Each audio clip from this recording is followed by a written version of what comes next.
Bonjour tout le monde, donc Benoît Sudry de la Surface Academy.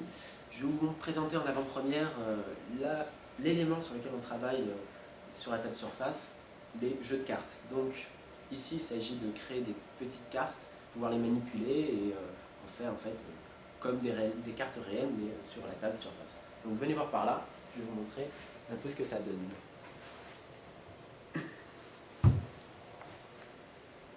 Donc ici on peut voir différentes cartes.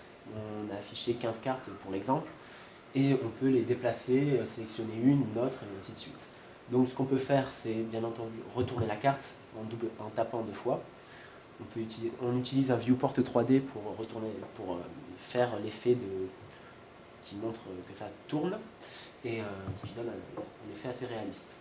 On peut également regarder si on souhaite voir la carte sans que les autres personnes autour de la table puissent voir quelle carte nous avons.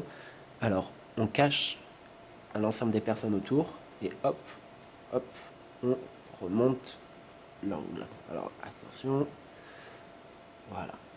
Donc là, on peut voir un roi de cœur, ce qui est une bonne carte. C'est bon. Donc, on peut faire par exemple un jeu de poker. Donc, chaque personne aurait 2 cartes. Hop, ici, ici et ici. Et on affiche les 5 cartes au milieu pour le flop et l'arrière. Là, c'est foiré. Et donc voilà, chaque personne peut jouer très facilement. Faut refaire. Bonjour tout le monde, donc, je m'appelle Rémi Boyer, je suis stagiaire à Surface Academy et je vais rapidement vous présenter un contrôle qu'on a dû créer.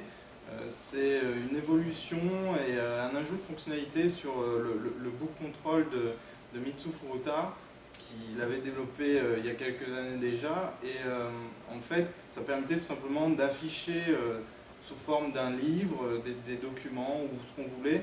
Et donc on a voulu le rendre tactile déjà pour pouvoir l'utiliser sur Surface et en plus ajouter les fonctionnalités de bookmark, de marque-page. Donc je vais vous montrer ça tout de suite sur la table. Si tu veux bien venir, Johanna. Donc tout d'abord, bah, oui, évidemment, la possibilité de se déplacer dans un livre, d'accord, en glissant tout simplement un des coins. Hein. Donc ça, c'est Mitsu qui l'avait déjà fait, aucun mérite de ma part.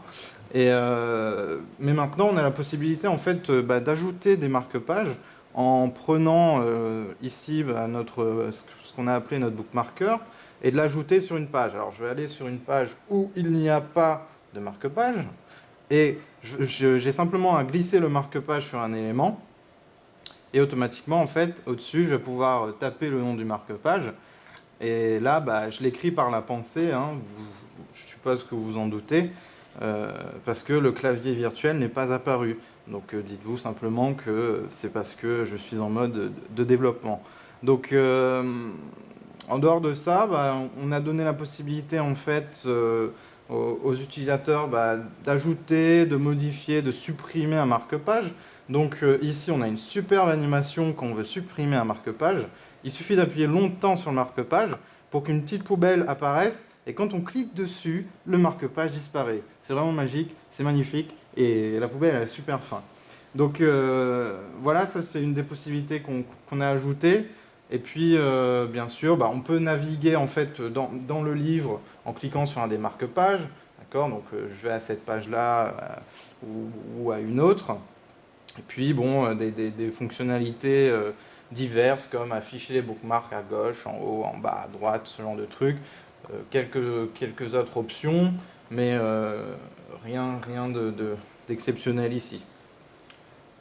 Donc, on a également, effectivement, merci Johanna, la possibilité en fait de customiser un petit peu le contrôle par défaut et en fait de créer des templates particuliers pour les bookmarks. Donc ici, on a un exemple avec une petite étiquette qui nous permet de choisir la couleur du bookmark en plus de taper le texte.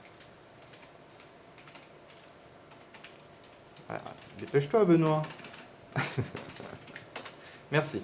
Donc, on va pouvoir choisir la couleur, etc. Et puis bon, c'est toujours, c'est assez sympa, quoi.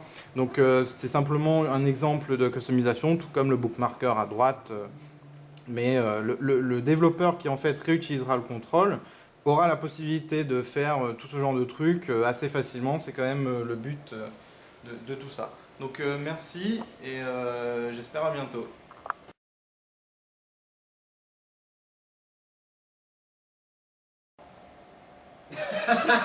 Voilà. Alors, c'est bon, ça tourne? Non, vas-y, on recommence.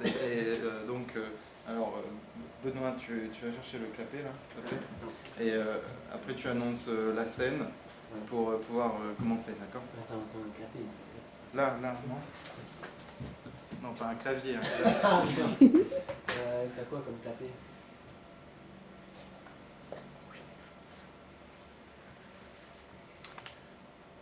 Scène 1, étape 1, c'est parti.